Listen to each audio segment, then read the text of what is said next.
常常有诈骗集团假名假做金融界名人去共骗，连本地因的好朋友拢分袂清楚网络顶头倒一个才是本人。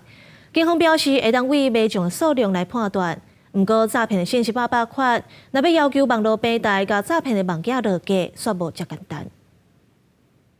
有一次我在看脸书 FB 的时候，就刚好看到我知道的一位分析师叫阿格力，他有一次免费分享他的一些心得，所以我选择了点击进入。用清晰的字幕讲出诈骗内容，台中的张先生当初用骗去，就相信假有名的人的卖种专业，服务班阿格力看咧行，对面车转到来，伊阁用大钞股票做借口，要求汇款到指定的口座，用200万买股票，赚的钱算领袂出来，才感觉唔对咯。全民反诈，欢迎！中央官员大话打击诈骗，侪名的财经人士也拢来参加，大家到底来反诈骗。因为诈骗受害人唔拿阿格力一个人，像是外资的分析师、财经节目主持人、投资顾问公司高层也侪拜访冒名，变做诈骗的口子，防不噶是真困扰。以前可能是颜值高的会被诈骗，现在连我这种颜值低的也会被诈骗，你就知道台湾的诈骗已经是世界第一。我很多朋友想加我脸书，结果照我名字一看，出来20-30个洋印钞。我有史以来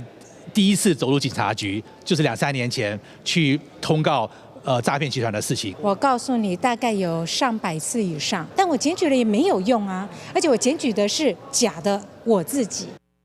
到底话爱反诈骗，和不法集团乱用身份当作骗人的工具，就惊这种的手法有人互骗去。警方也分享要怎看出这是不是诈骗的小撇步，包含买种专业成立的时间短，买种的人数无多，也是无拿实交起，这拢有问题。万一对面车比较高赖群组，搞成就是诈骗咯。我们不断的去找 Meta、Google 或者是赖公司啊，要求他们下架。但是啊，有时候这些公司他会认为说要等政府修法，那政府修完法之后，其实啊又有哪些困境，那又没有办法执行。民众对于诈骗的这个厌恶感，大概有达到45%。你可以讲说，这个